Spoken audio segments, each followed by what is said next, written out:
Meus queridos irmãos, que nos abençoe Jesus, o amigo incondicional das nossas vidas. Na vida de todos nós, há momentos que delineiam o programa existencial. Uma carta, um telefonema, uma página de amizade, um aceno.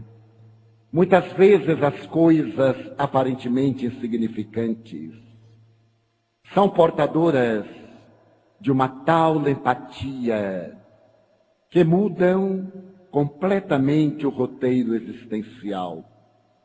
Foi exatamente assim que aconteceu uma história real, notável, que iremos narrar com o devido respeito pelas personagens, envolvendo-as em pseudônimo.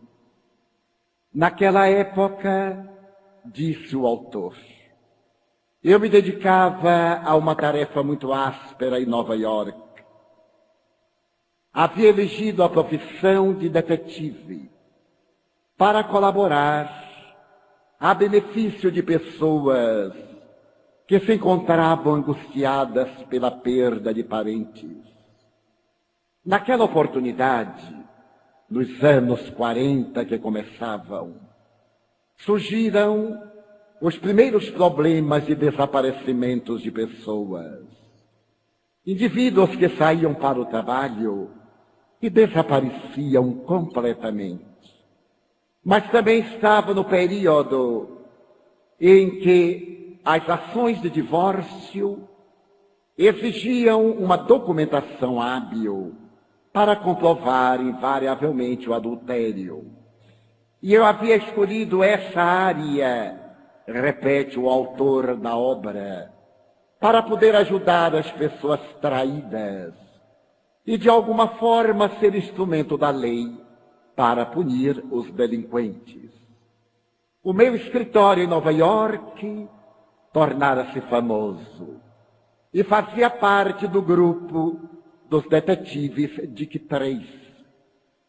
Foi quando, oportunamente, eu recebi uma carta muito peculiar.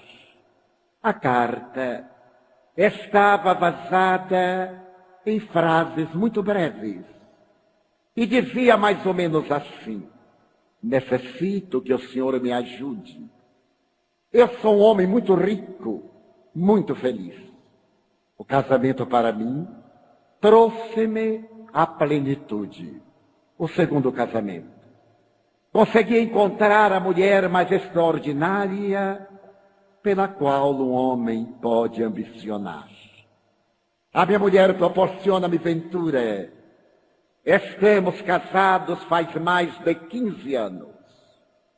E apesar de eu lhe propiciar todas as alegrias que o dinheiro oferece à vida, percebo que a minha mulher tem uma nota de sofrimento, tem a presença da nostalgia. Procurei penetrar no abismo do seu segredo, e somente com muita dificuldade, passados quase 3 lustros de convivência, é que ela conseguiu abrir-me a sua alma dilacerada. Carregava na consciência a marca de uma culpa. Ela nunca me dissera que antes de casar-se comigo, havia sido mãe. E em um período muito difícil da sua existência, quase na época em que nos iríamos encontrar, dominada pelo desespero, ela pegou a filhinha, de nome Cláudia, e internou-a em uma casa de adoção de órfãos. Logo depois encontramos-nos, e tudo aquilo que a fortuna terrestre pode proporcionar a uma família, ela passou a fruir, e não se perdoou por haver abandonado a filha. Mas o seu drama não é apenas aquele do abandono da criança. É essa ternura de mãe, essa curiosidade, o desejo de saber se Cláudia é feliz. Então meu drama hoje é este. Eu pagarei qualquer importância para proporcionar à minha mulher a alegria da notícia da sua filha. O senhor é detetive. Eu gostaria que o senhor me procurasse Cláudia nos Estados Unidos. Trouxesse a notícia de que ela é ou não feliz. Se por acaso não for, eu me proponho a propiciar-lhe aquilo que pelo menos pode ser a alegria de viver, o júbilo, porque a felicidade depende do dinheiro. E se ela for feliz, a minha mulher, por extensão, será também feliz, porque constatará que fez o que devia fazer. Lamentavelmente, eu não disponho de maiores informações para dar-lhe. E não desejo também que a minha mulher permaneça na expectativa de uma notícia que talvez não chegue nunca. Eu lhe fornecerei breves e parcos detalhes da vida de Cláudia. Cláudia era loura, de olhos azuis, e contava mais ou menos entre 3 e 3 anos e meio, quando a mãe deixou-a na casa de adoção de órfãos. Tudo foi muito rápido. Ela beijou a testa da criança e não teve coragem de dizer que nunca mais iria reencontrá-la. Disse-lhe apenas: meu bem, eu voltarei para buscá-la, mas não ia voltar nunca mais. Também há um pequeno detalhe. Cláudia gostava de cantar. Aí este é o meu endereço, um cheque, e coloco-me à disposição do Senhor para aquilo que se nos faça necessário, para que minha mulher possa morrer venturosa sabendo que Cláudia, de uma ou de outra forma, está feliz. Peguei aquela carta. Deveria ser um trote. Como eu poderia encontrar uma pessoa nos Estados Unidos que fazia 15 anos for internada numa casa de adoção de órfãos? Sequer estava declarado o seu sobrenome. E tomado de certa irritação, embolei a carta na mão, atirei-a na cesta de papéis. Era um fim de semana e fui para casa. Mas Cláudia foi comigo. Aquelas palavras: traga-me notícia de Cláudia para tornar minha mulher feliz, ressoavam-me na acústica dos sentimentos. E na segunda-feira, quando eu voltei ao meu escritório, corri imediatamente à cesta de papéis, temendo que houvessem sido atirados fora, todos eles, e lá estava a carta amassada. Levei-a para casa, passei-a a ferro, e li pela 3ª, 10ª, enésima vez. Era impossível encontrar Cláudia. Novamente deixei Cláudia para uma nova oportunidade. Mas ela não me deixava. Tornou-se-me uma obsessão pela monoideia. Como eu sou um homem muito atarefado, comecei a desenhar um programa para encontrar Cláudia a partir da casa de órfãos. E fiz um levantamento de lares que adotavam crianças fazia 15 anos. E consegui, em Manhattan e nas cidades periféricas da Grande Ilha, em Nova York, fazer um levantamento de mais de 150 casas que recebiam órfãos, que eram orfanatos, que eram casas de adoção, casas intermediárias. E isso me pareceu um desafio muito maior do que eu podia esperar. Resolvi, então, anotar todos aqueles nomes e endereços e reservar os fins de semana para procurar Cláudia. Estávamos no mês de setembro, mas eu vi que a minha empresa era difícil. Eu reservaria o sábado e o domingo, pelo sorteio retirava 3 ou 4 lugares para fazer as visitas, e na primeira tentativa eu desisti. Porque ao retirar 4 endereços, percebi que eles eram tão distantes um do outro, que se me tornava inexequível na tarefa de ir a uma área e retornar a outra. E comecei a pensar como fazer. Havia passado um mês E eu dirigi toda a região para começar a experiência, área por área, indo de entidade a entidade. E logo me descoroçoei. Porque ao chegar à primeira casa de adoção de órfãos e apresentar o problema para o qual eu desejava uma solução, a pessoa que me recebeu disse-me: é totalmente impossível. Porque uma das condições para o registro de casa de adoção de órfãos é exatamente manter o sigilo. Qual é a pessoa que vai adotar uma criança, correndo o risco de mais tarde aqueles que a abandonaram irem buscá-la? O senhor não irá encontrar jamais a criança hoje adulta que está procurando. E era lógico. Eu não poderia chegar a qualquer lugar e dizer: eu estou procurando Cláudia porque a sua mãe se arrependeu. Seria uma tragédia, eu poderia ser processado. E novamente abandonei Cláudia. Mas quando começaram a soprar os ventos frios de outubro, e a lembrança de Cláudia estava viva na minha mente, eu resolvi-me por uma ideia fantástica. Dirigi-me ao Instituto de Estatística Americana para saber quantas Cláudias havia nos Estados Unidos. E tive a agradável surpresa de saber que havia 200.000 Cláudias, o que tornava a tarefa totalmente impossível. Novamente eu desisti. Comecei a pensar em uma solução. Cláudia perturbava-me. Voltei a visitar as casas de adoção de órfãos, já que a sua mãe esperara 15 anos. Naturalmente, com mais 15 anos, eu teria visitado praticamente todas. E foi desta forma que, no fim do mês de novembro, eu fui a uma área que era o verdadeiro lugar para colocar crianças a brincar.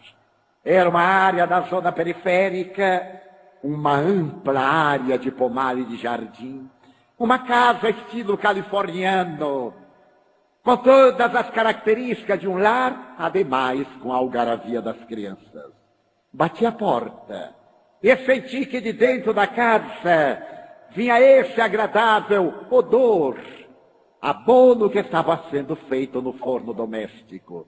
Essas broas de milho muito caseiras.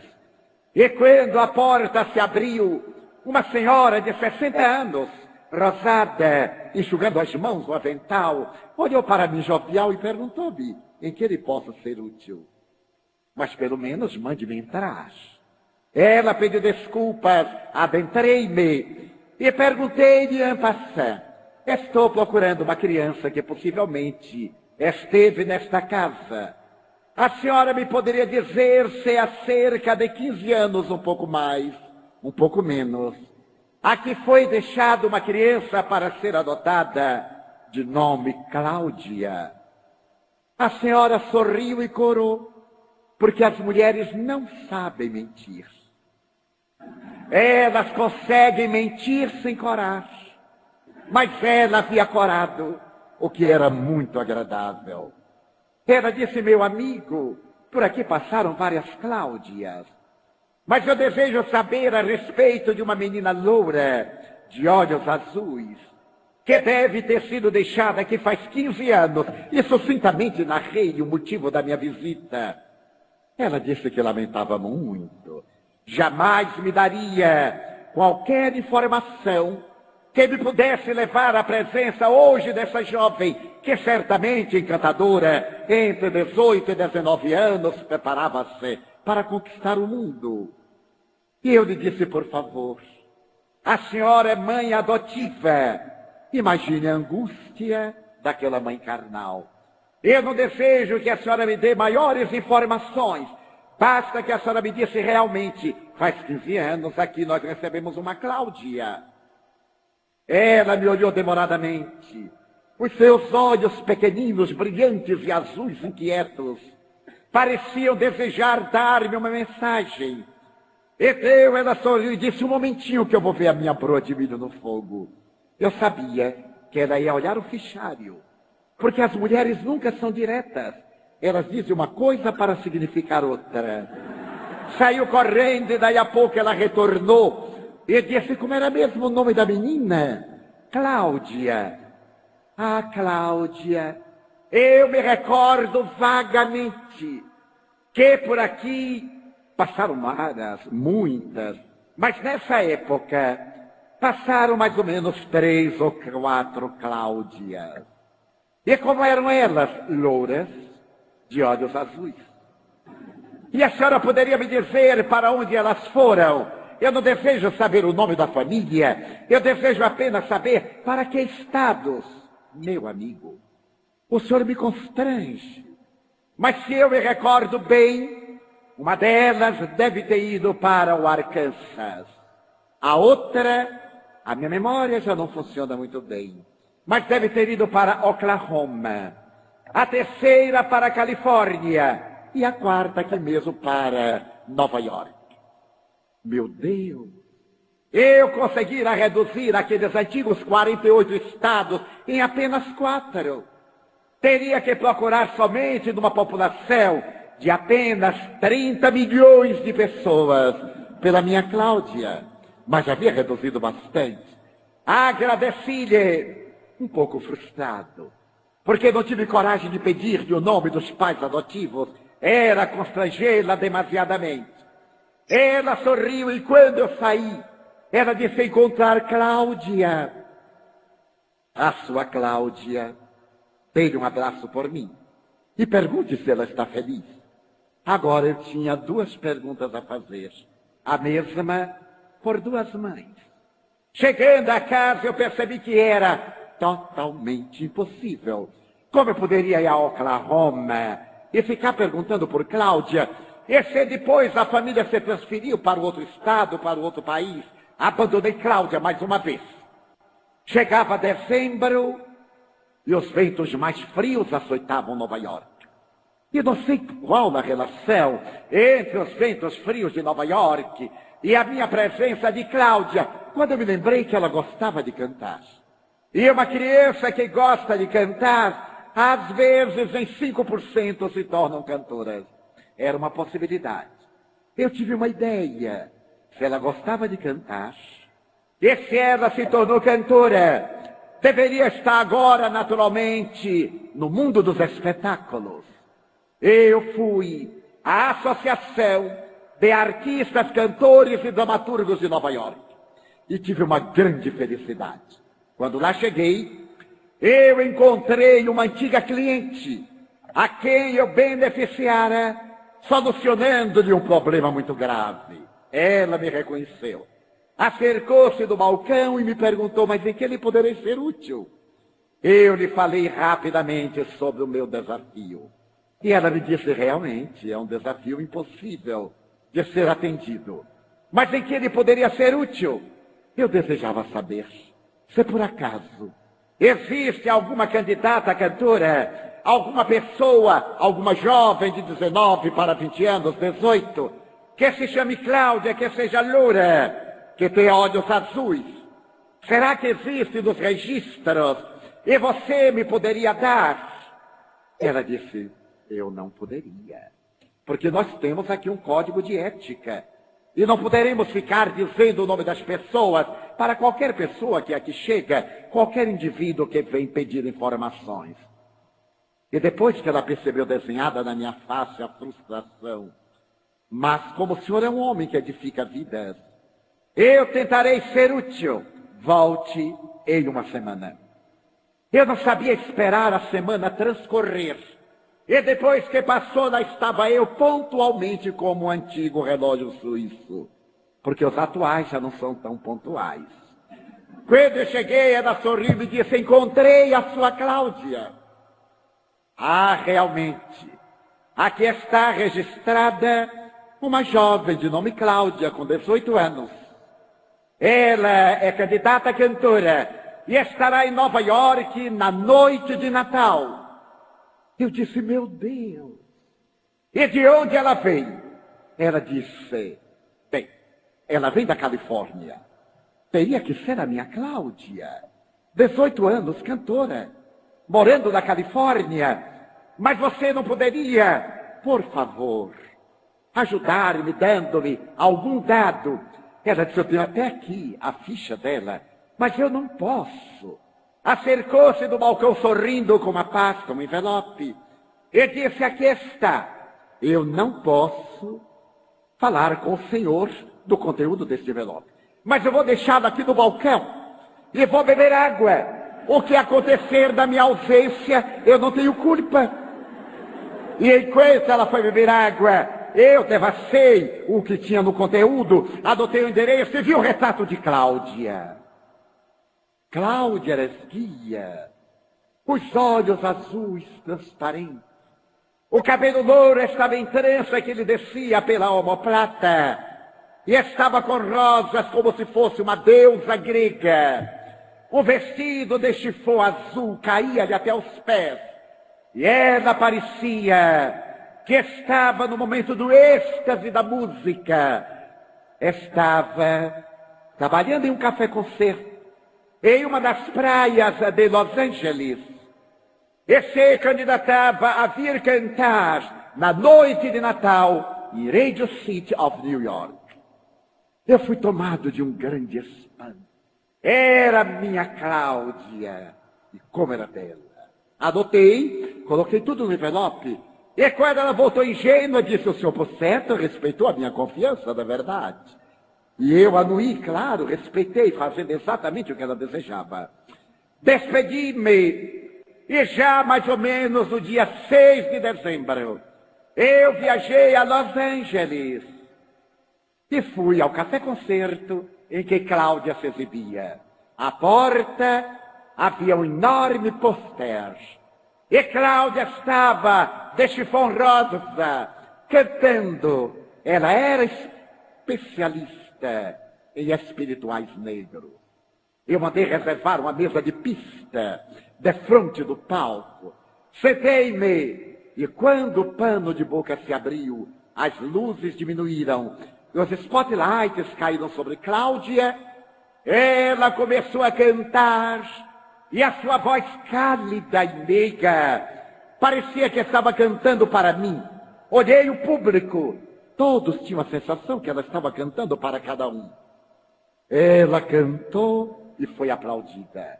O pano fechou-se, ela cantou o segundo, terceiro número, e quando por fim ela foi ovacionada 10 vezes consecutivamente. E as cortinas pesadas caíram para o definitivo e as luzes se acenderam.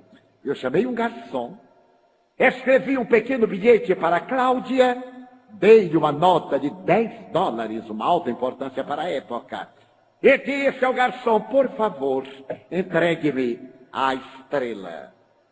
O garçom sorriu, foi, voltou e piscou-me o olho.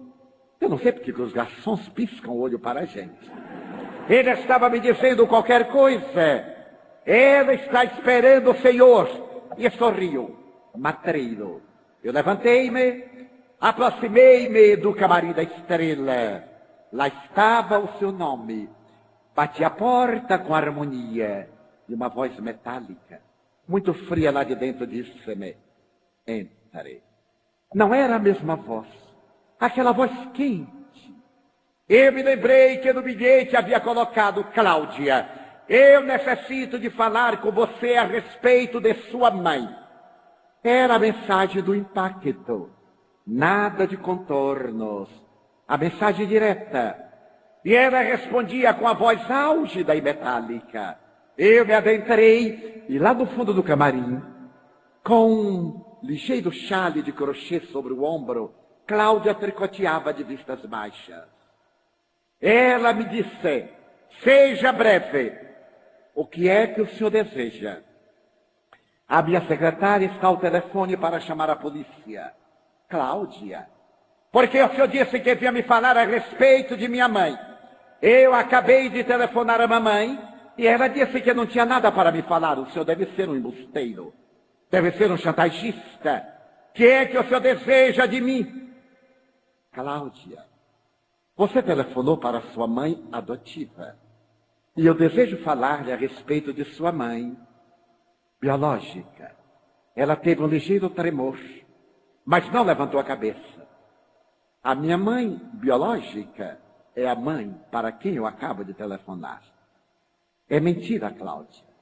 Você sabe que sua mãe a abandonou em uma casa de adoção de órfãos. Ela levantou-se, atirou ao chão o trabalho de tricô e disse: que é que o senhor está desejando de mim? Eu tenho direito de ser feliz. Cláudia, sua mãe, deseja saber se você é feliz.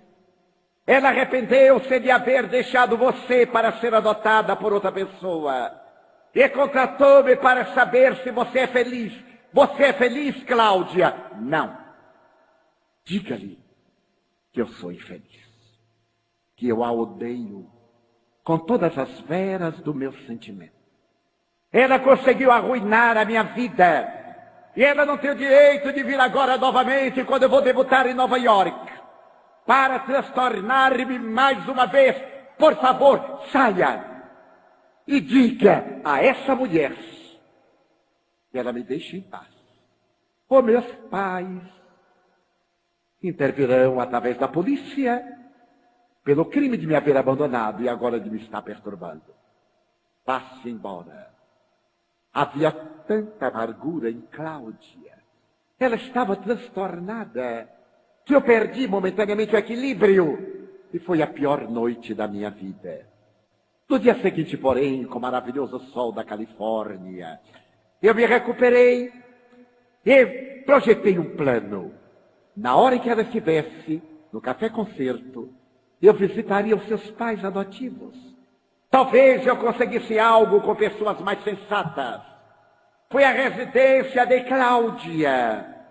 E quando cheguei à casa, uma mansão maravilhosa, depois que o mordomo me atendeu, veio uma senhora, mas uma senhora de 55 para 58 anos, muito bonita, cheia de vício e de encantamento, e me perguntou em que eu poderia ser útil. Eu lhe respondi que estava procurando a família de Cláudia, porque eu era detetive particular e tinha uma tarefa um tanto dolorosa. Eu ali estava naquela casa em nome da mãe de Cláudia. A senhora tremeu e disse: mas o senhor está equivocado. Eu sou a mãe de Cláudia, adotiva. Eu disse-lhe. Ela ficou perturbada e gritou pelo marido: John, por favor, desça. Ele desceu a escada do primeiro piso apressadamente. A senhora estava nervosa. Ele acalmou-a. Vejamos, ouçamos o que ele tem a dizer. Sente-se, por favor. Eu sintetizei a história. Contei-lhe que havia estado com Cláudia à véspera. Então a senhora falou por isso que ela retornou tão perturbada. Por favor, deixe minha filha em paz. Deixe-nos em paz. A minha filha... Mas, senhora, a mãe de Cláudia, a outra, deseja saber se ela é feliz. Diga-lhe que sim. Minha filha é feliz. Ela é infinitamente feliz. Por favor, agora que o senhor sabe que ela é feliz, deixe-nos em paz. Senhora, não é o detetive agora quem vai falar. É o cidadão. Cláudia não é feliz. Ela me disse. E ela não é feliz porque tem ressentimento. O ressentimento é um ácido que corrói a criatura interiormente. É uma brasa que arde na emoção. Ela odeia a mãe. E enquanto assim age, ela é profundamente infeliz. A senhora deseja que Cláudia seja realmente feliz? Com todas as minhas forças, disse a senhora chorando. Então, permita-lhe que me autorize a convidar os seus pais, a mãe biológica e o seu marido, para um breve encontro. Talvez a mãe tenha razão para dizer-lhe a razão por que a abandonou. Toda história tem duas faces. Toda verdade tem duas verdades. A minha verdade, a sua verdade e a verdade de Deus, que é a verdade total. Se a senhora ama Cláudia, trabalhe-a. Eu lhe prometo que trarei a mãe apenas para um breve encontro, para que elas duas, não sei exatamente o que eu pretendo. Eu me senti profundamente tocado pelo drama da mãe e o drama da filha. A senhora, prometo, para o bem da minha filha, eu farei qualquer coisa. O senhor volte depois de amanhã. E quando eu retornei, Cláudia estava em casa, muito nervosa, apertava as mãos em uma atitude de desespero. E a mãe lhe disse: meu bem, é melhor que nós enfrentemos isto. Hoje ou mais tarde vai acontecer e não podemos mais postergar a verdade, a dura verdade. Você é jovem, esquecerá. Você tem o futuro. E Cláudia diz com amargura: traga essa mulher. Eu lhe direi da face que ela me destruiu 2 vezes. Se ela deseja saber quanto eu a odeio e quanto eu sou infeliz, traga. Eu falarei com ela por 5 minutos. Ali mesmo, com seu pai adotivo, convencionamos. Alugaríamos uma suíte num dos melhores hotéis, já que o marido da sua mãe carnal era um homem muito rico, para que eles se hospedassem. E eu levaria a Cláudia numa data a combinar. Assim foi organizado, telefonei ao meu cliente. Ele exultou, não havia problema. Ele veio no primeiro voo que conseguiu.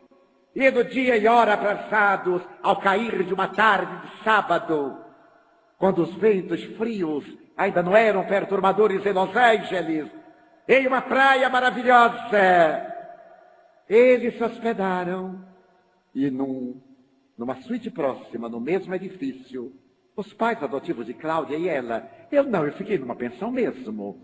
Chegou a hora, eu fui buscar Cláudia. Seus pais estavam vestidos a caráter. Cláudia estava deslumbrante. Então, quando eu me acerquei, ela me disse: vá na frente. Mas por quê? Porque eu sou cega. Eu não me havia dado conta. Mas você é cega total. E essa mulher me abandonou quando eu estava ficando cega. Eu a odeio por isso. Então eu não a posso perdoar.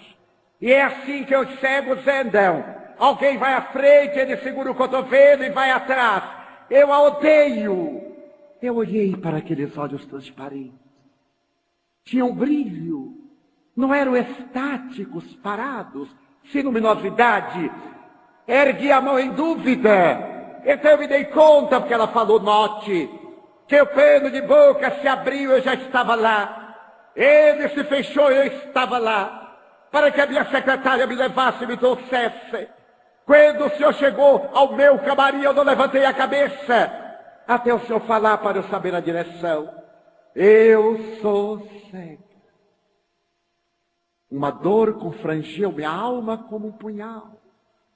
Então ela me disse: por favor, não me deixe a sós com essa mulher.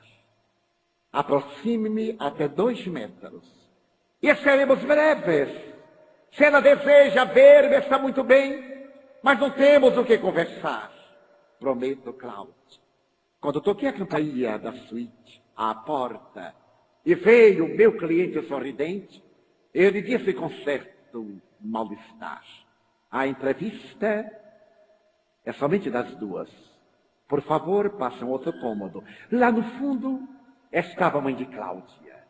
Ela estava vestida de guipir negro, com uma mantilha sevilhana sobre a cabeça. As 2 mãos estavam sobre as pernas. Ela estava sentada em uma cadeira de rodas. E quando nós nos adentramos, ela disse: meu Deus, Cláudia, minha filha, é você, Cláudia? E ela me falou baixinho: não me aproxime muito dessa mulher. Cláudia, senhora, acerque-se, minha filha. Destendeu os braços. Eu me fui aproximando. Era o momento máximo da minha vida. Cláudia estava ficando gelada, transmitia-me, tremia, mas eu me acerquei a menos de 1 metro. Então a sua mãe disse: abaixe-se um pouco, para que eu possa tocar você. Ela curvou-se, a mãe passou-lhe a mão no rosto. Como você é linda, minha filha. Como é esbelta. Ainda canta, minha filha. Canto-se, senhora. Cláudia. Você é feliz? Não, senhora. Você já me perdoou, minha filha? Não, senhora. Não a perdoei. E não a perdoarei nunca. Tem razão, minha filha. Eu lamento muito. Você tem toda a razão, Cláudia. Mas, mamãe, senhora, eu poderia fazer-lhe uma pergunta? Pode, meu bem. Você me abandonou porque eu estava ficando cega? Foi. Foi porque você estava ficando cega. Mas a senhora teve coragem de abandonar sua filha de 3 anos.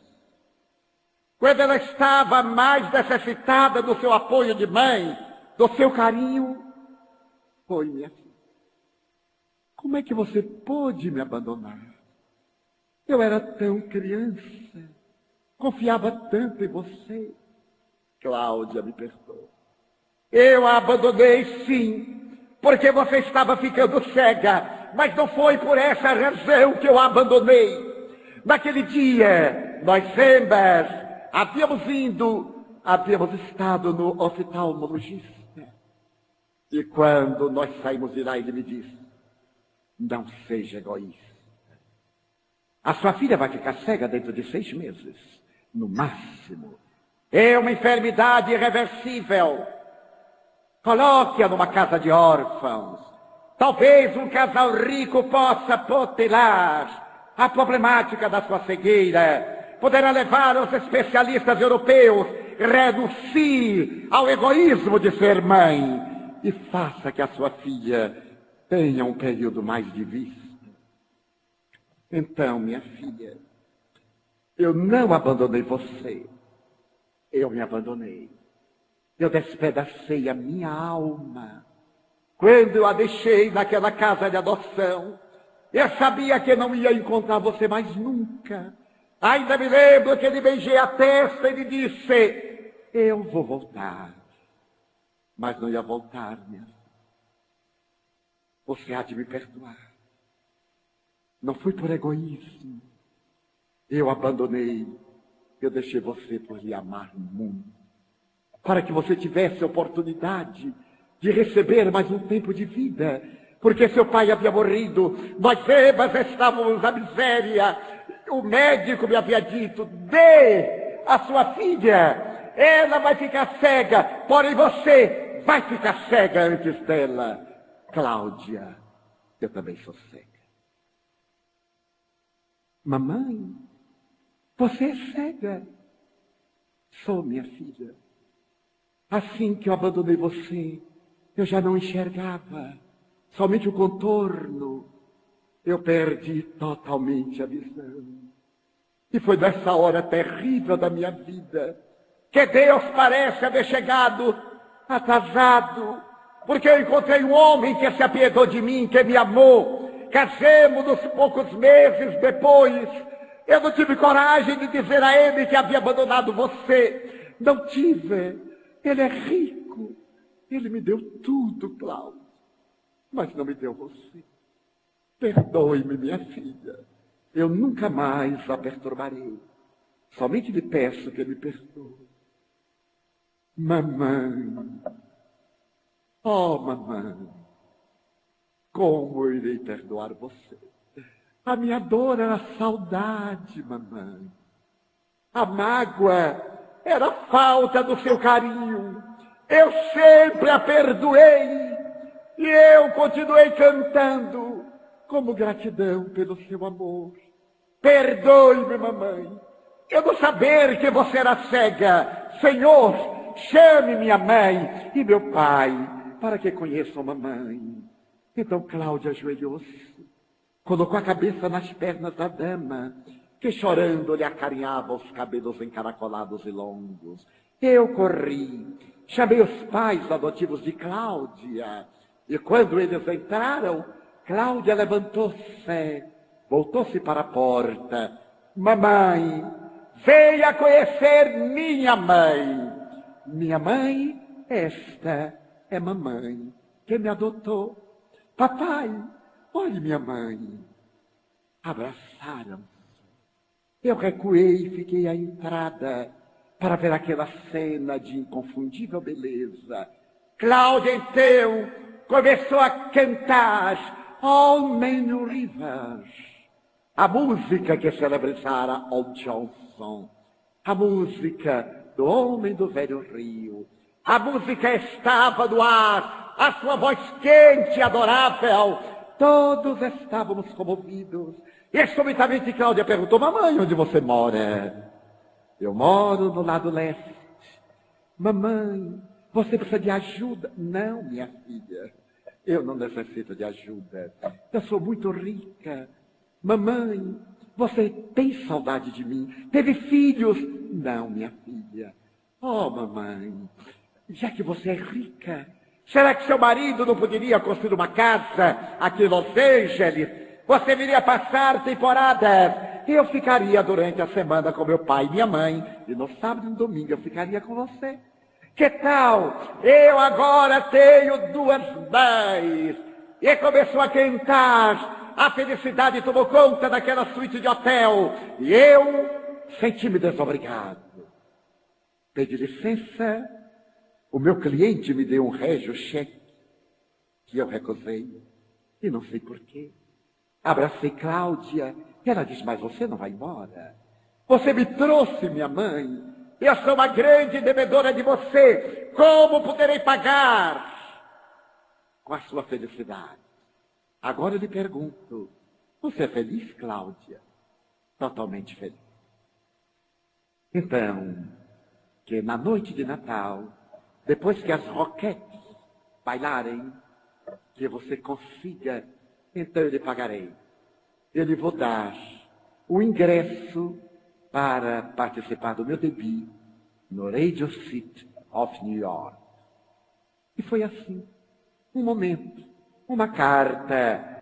E naquela noite de 25 de dezembro, quando se abriu o imenso palco, e 50 coristas, que pareciam clonadas uma da outra, começaram a bailar. Eu estava nos bastidores e olhei para uma frisa onde estavam os pais adotivos de Cláudia, sua mãe biológica e o seu padrasto.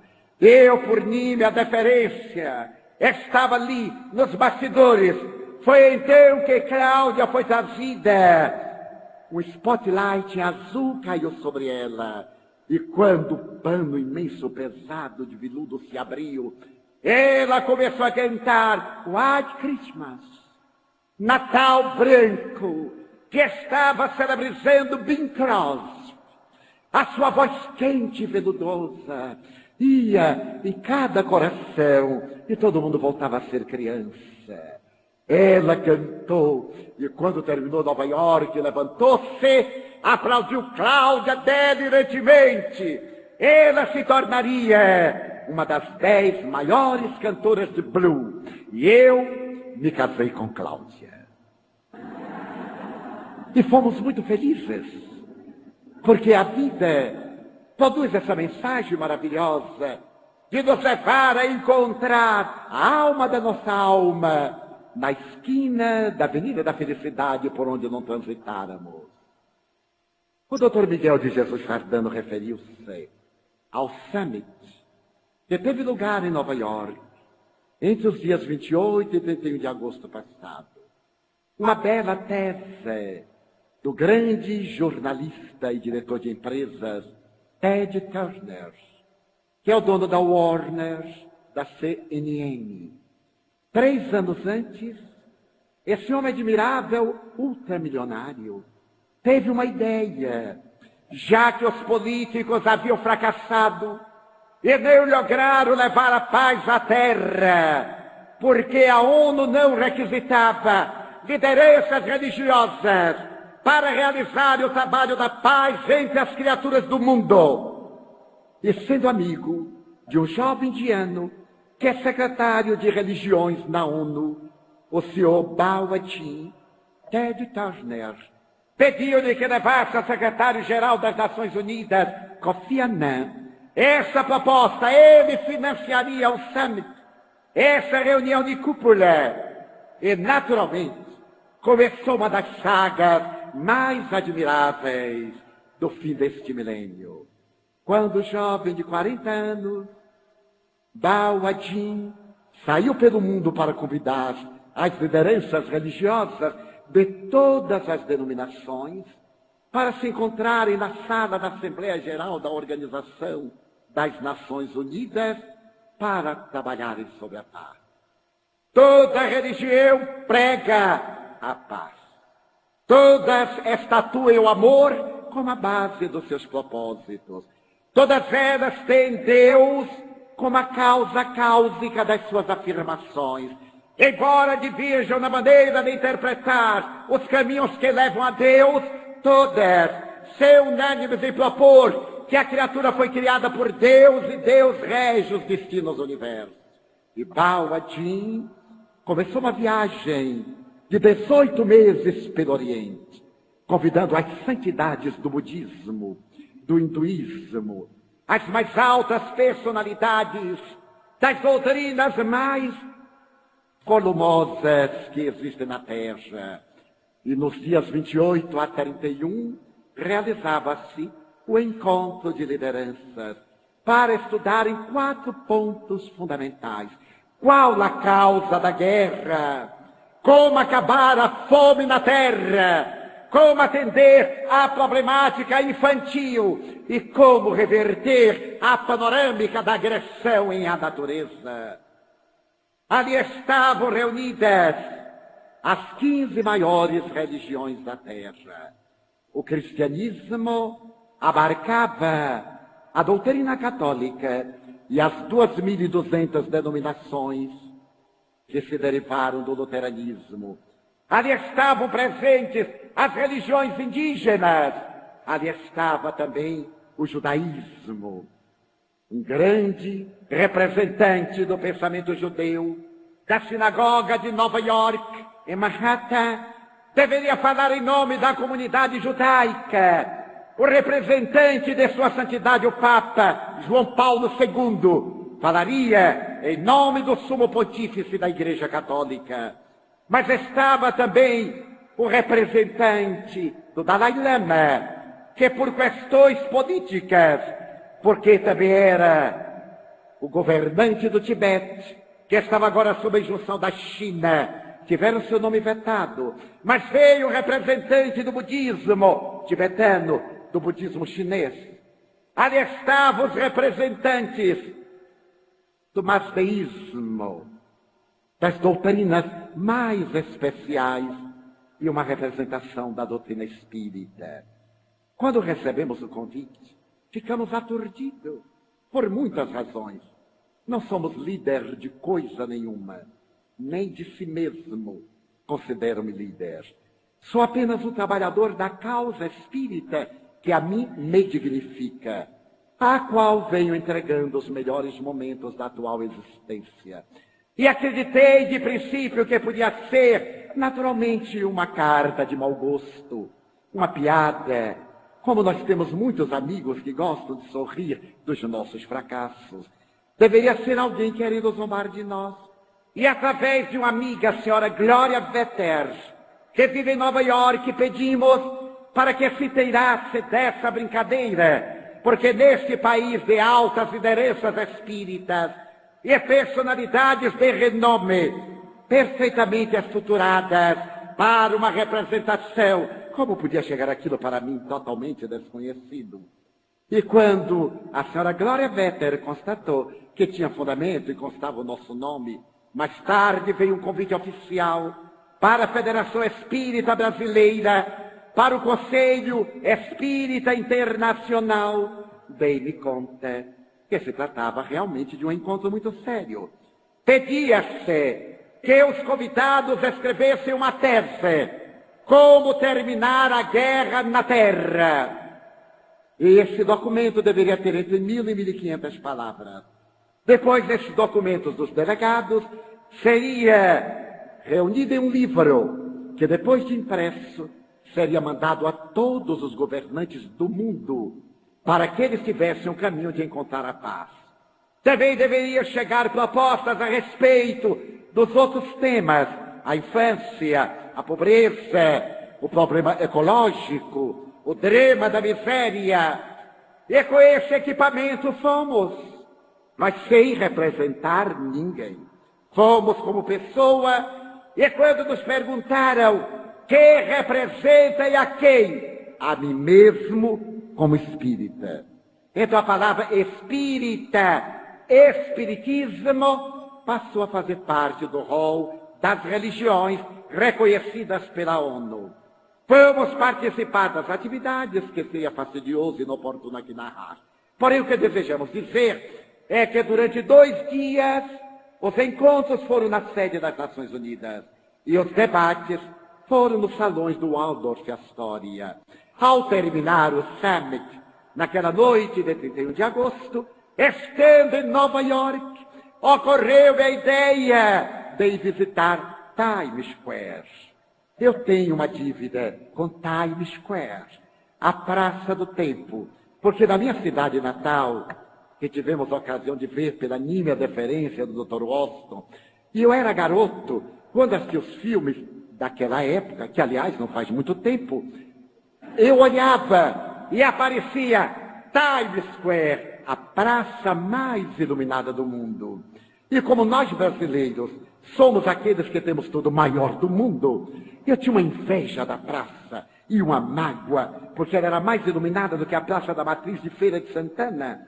Quando eu fui pela primeira vez a Nova York, em 1969, deixei a mala no hotel na Rua 23, peguei o mapa da cidade, sem falar inglês, saí correndo para Times Square. E com esta jovialidade do turista matuto, eu me coloquei na praça e levantei a cabeça para ver os edifícios que varavam as nuvens e notei que era mais ou menos iluminadinha assim. E tinha algumas lâmpadas, alguns letreiros luminosos. Era interessante. Não era tão mais do que a praça de Feira de Santana, mas era. E eu fiquei olhando, e com essa argúcia brasileira, eu notei logo que ali tinha uma lâmpada apagada, tinham mais de 1 milhão de lâmpadas, mas eu notei uma apagada. E notei que aquele letreiro tinha uma letra tal. E quando eu olhei, eu disse assim, mas meu Deus, que coisa, mas que pracinha de nada. É uma pracinha do tamanho dessa sala. Lá em Feira de Santana, nós tínhamos a rua mais extensa do mundo. Media 800 metros. Mas era a rua mais extensa do mundo para a Feira de Santana. Então eu fiz as minhas pazes com Times Square e nunca mais voltei. Retornei a Nova York N vezes para divulgar a doutrina espírita. Mas agora que eram 22 horas, era uma hora muito agradável, é a hora noturna, é a hora que os espíritos também saem das sepulturas, é a hora dos médiuns. Eu disse, meu Deus, eu vou a Times Square. E alguém disse, eu também. E mais outro. E um grupo de americanos também. Eles falavam, mas não é Mr. Franco, yes, mas não sabia o que era. Yes. E fomos todos. Eu olhava a reação do rosto. Se eles falavam, oh, não. E fomos andando do Waldorf até lá. São 7 quarteirões, subitamente. Quando nós íamos passando já na Broadway, eu olhei casualmente e virei de City of New York. Eu tive uma emoção. E como eu não sou de falar muito, eu olhei e disse ao amigo, mas que coisa! Olha aqui, a Radio City. Eu conheço uma história tão linda de uma cantora. E comecei a contar. E notei que um grupo de americanos estava escutando um rapaz que falava algo e apontava para lá. E subitamente eu perguntei ao meu intérprete, o que ele está contando? Ele está dizendo que a avó dele cantou aqui. Eu disse, mas a avó, ela era cantora. Mas ela era cantora de quê? De jazz? Não, era cantora de blues. E como era o nome da avó desse rapaz? Cláudia! Eu aprendi inglês em 15 minutos. Porque eu me aproximei dele, sorri e disse, eu não vou dizer em inglês, naturalmente, para não ofender os senhores. Você é neto de Cláudia Bomberg? Ele disse, yeah. Ele, meu Deus, foi alemão ou foi inglês? Mas era inglês. Então eu disse, mas eu adoro Cláudia. E comecei a falar e dei uma cutucada no intérprete, que você vai correr, porque eu vou contar a história rápido. E fui contando, e lhe perguntei, você sabia que ela era cega? Não, mamãe nunca me falou. E contei essa história para ele. Ele então me deu um abraço. Eu emocionei-me até as lágrimas. E desse abraço que o jovem me dava, e que eu lhe dava a narrar a bela história de Cláudia Bomberg. Eu vi Cláudia. Ela me apareceu em espírito e cantou All Many Rivers. E me disse, tenho tanta gratidão, porque já contaste a minha história para tantas pessoas que se comoveram com o meu drama, que então eu te trouxe para que meu neto te conhecesse, tu a ele, e ambos soubessem que eu continuo cantando. Se nós fôssemos ouvir um psicanalista, ele diria que esse fenômeno havia acontecido de uma forma natural. A psicanálise dá uma explicação muito especial a respeito desses encontros fortuitos, que chamamos acaso, e que Joana de Ângeles define como sendo o resultado de uma lei que foi muito bem trabalhada para dar certo naquele momento. O psicanalista diria que foi um estado de sincronização. Esta sincronia do psiquismo dele e o meu levou-nos até ali.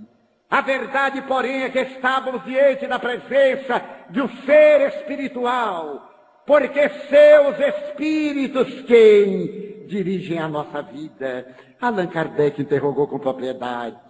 Interferem os espíritos em nossos pensamentos, palavras e atos, e eles mesmos responderam mais do que supondes, a ponto de que somos nós que vos conduzimos. A doutrina espírita, que nos alarga os horizontes da vida e nos enseja essa percepção da imortalidade, é indubitavelmente a doutrina da libertação. Em nossa tese sobre a paz, e no momento em que falamos sobre a pobreza, naquele instante do encontro de cúpula, dizíamos que Allan Kardec, o codificador do Espiritismo, havia estabelecido como base da felicidade a educação. Que o problema da pobreza seria resolvido quando nós educássemos as criaturas para os seus deveres. Mas não é essa educação formal, a educação que se transmite através da memorização, e sim a educação moral. Mas essa educação dos hábitos, aquela que tem a ver com a transformação moral do indivíduo, e que se transforme no grande adversário da crueldade do egoísmo, os grandes inimigos da criatura humana. Enquanto vicejar o egoísmo no coração dos homens, há de encontrar-se presente a miséria moral, porque a miséria socioeconômica é consequência inevitável da miséria moral, que é a geradora de todos os distúrbios que aturdem a criatura humana. E para equacioná-la, somente através de uma religião científica. Eu me recordo que por volta de 1915, na Academia Francesa de Letras, Charles Lacour, o grande pensador, substituto de Renan, levantou-se para dizer: ciência e razão são os meus deuses. 3 anos depois, ergueu-se Francis Chalmers, que se sentava na cadeira de Berthelot e disse: não conheço na história da humanidade um só exemplo de alguém que tenha recebido da ciência o lenço que lhe enxuga as lágrimas que nascem do coração. Então eu diria, ao invés de propor ciência e razão, eu queria uma religião científica, uma ciência religiosa. Mal sabiam ambos que essa doutrina da ciência e da razão havia sido apresentada por Allan Kardec a 18 de abril de 1857 em Paris, a doutrina espírita. A ciência que estuda o espírito, a filosofia que equaciona os dramas existenciais, a religião cósmica do amor universal, que ela já estava na Terra. Também teve ocasião de dizer Albert Einstein: a religião sem a ciência é cega, mas a ciência sem a religião é capenga. Allan Kardec veio fazer a ponte entre ciência e religião e libertar-nos da grande ignorância, porque somos espíritos, momentaneamente emboscados na matéria, assessorados pelos números tutelares, acompanhados pelas vítimas da nossa insensatez. Onde quer que estejamos, eles que estão conosco. Há uma nuvem que nos acompanha, que nos vigia, diz o apóstolo Paulo. Uma nuvem inteligente, que são as almas daqueles que viveram na terra. Hoje, quando se vão apagando as lâmpadas do milênio, e a sociedade está cega, qual a mãe de Cláudia, que toma atitudes absurdas, inusitadas, para desejar postergar a fatalidade das leis divinas. Eis que volta Jesus, o Cristo Consolador, nas páginas fulgurantes da doutrina espírita. Religião nenhuma trouxe descrucificado esse homem incomparável, que mudou a estrutura do pensamento na terra, que pôde oferecer a luz mirífica, que jamais se apagou. Foi o ser mais perseguido da história. Por 300 anos, 1 milhão de pessoas foram assassinadas em homenagem a ele, porque o homenageavam. Exiladas, queimadas vivas, estupradas, empauladas. Todas elas cantando hosanas. Ninguém, quanto ele, logrou comover tanto mundo. Falamos sobre Buda e a sua mensagem nos eternece. A palavra do príncipe Sakyamuni, a mensagem do meio é doce, mas ele não deu testemunho da cruz. Lemos o Bhagavad Gita e a palavra de Krishna nos alcandora com a reencarnação. Mas ninguém foi capaz de, abrindo os braços em uma montanha diante do mar, dizer: bem-aventurados os pobres de espírito, porque eles ganharão o reino dos céus. Neste mundo de espíritos pobres, é muito difícil ser pobre de espírito.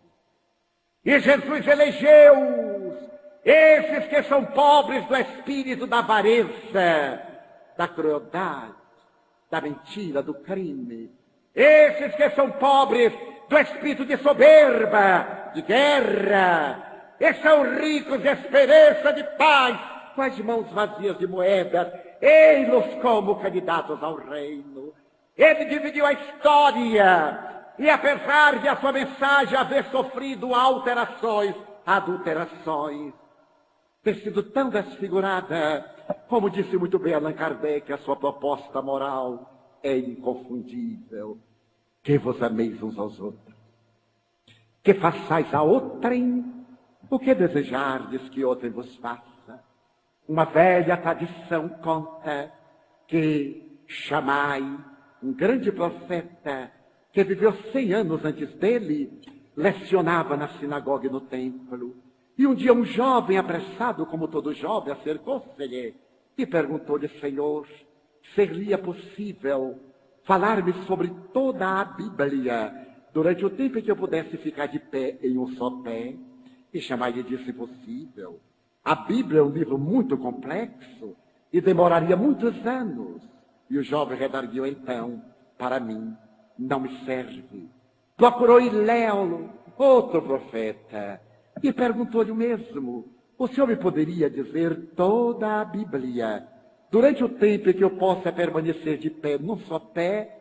E Léo, sorrindo, lhe disse: pois não, toma postura. O jovem ergueu a perna e Léo lhe disse: ama. E calou-se. O jovem perguntou: e que mais? Nada mais. O senhor não me vai dizer que toda a Bíblia é apenas esse verbo? Ele disse: sim, apenas esse verbo. E o resto que tem na Bíblia? Ah, o resto é explicação disso. Quem já ama não precisa do resto. Jesus sintetizou na mais notável trilogia: amar a Deus acima de todas as coisas e ao próximo como a si mesmo.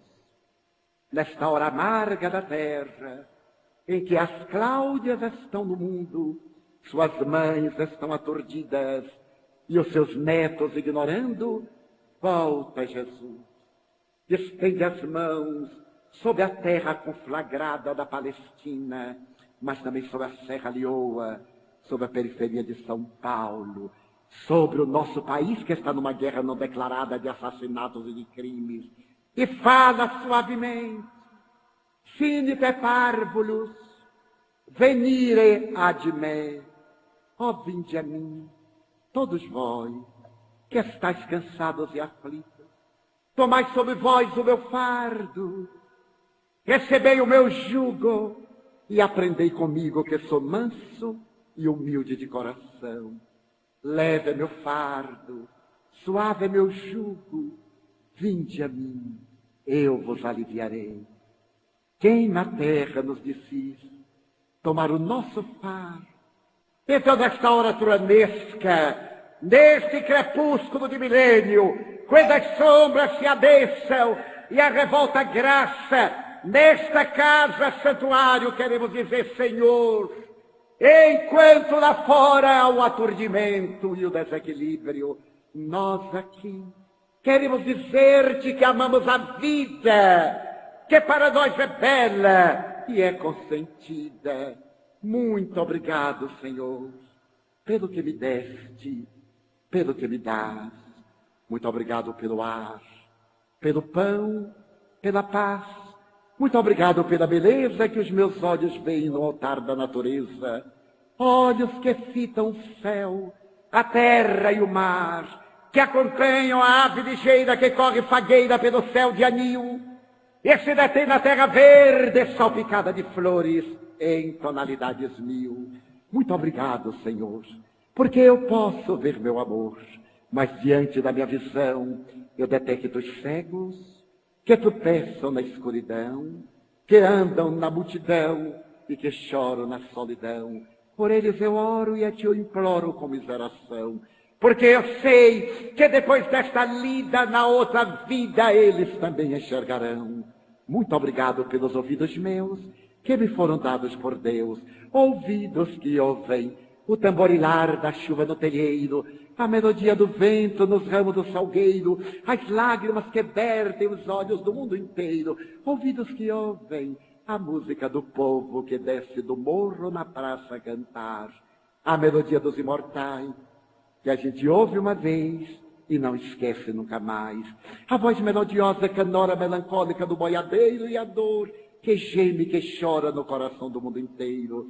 Pela minha faculdade de ouvir, pelos surdos eu te quero pedir, porque eu sei que depois desta dor, no teu reino de amor, voltarão a sentir.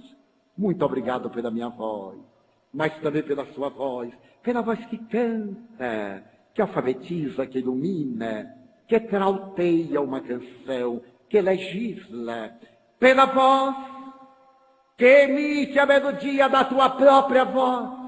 Mas diante da minha melodia, eu detecto da terra os que sofrem de afasia. Eles não cantam de noite, eles não falam de dia. Oro por eles, porque eu sei que depois desta prova, na vida nova, eles cantarão. Obrigado pelas minhas mãos, mas também pelas mãos que aram, que semeiam, mãos que agasalham, mãos de ternura, mãos que libertam da amargura, mãos que apertam mãos, mãos dos adeuses, de caridade e de solidariedade, mãos que escrevem poesias, mãos de cirurgias, mãos de sinfonias, mãos de psicografias, pelas mãos que atendem a velhice, a dor, o desamor, pelas mãos que no seio embalam o corpo de um filho alheio sem receio, e pelos pés que me levam a andar sem reclamar. Muito obrigado, Senhor, porque eu posso caminhar, mas diante do meu corpo perfeito, eu olho na terra e encontro paralisados, maltratados, amputados, marcados, deformados. Eu oro por eles, porque eu sei que depois dessa expiação, na outra reencarnação, eles também bailarão. Obrigado, por fim, pelo meu lar. É tão maravilhoso ter um lar. Não é importante se estilar a uma mansão, ou uma favela, uma tapera, um ninho, um gravado de dor, um bangalô, seja lá o que for, mas que dentro dele exista a figura do amor. O amor de mãe, ou de pai, de mulher, ou de marido, de filho, ou de irmão. A presença de um amigo, alguém que nos dê a mão, pelo menos a companhia de um cão, porque é muito doloroso viver na solidão. Mas se eu a ninguém tiver para me amar, nem um teto para me agasalhar, ou uma cama para repousar, nem aí reclamarei. Pelo contrário, eu cantarei. Obrigado, Senhor, porque eu nasci. Muito obrigado, porque eu creio em Ti. Pelo Teu amor, obrigado, Senhor. Pela Sua atenção, muito obrigado, Senhor.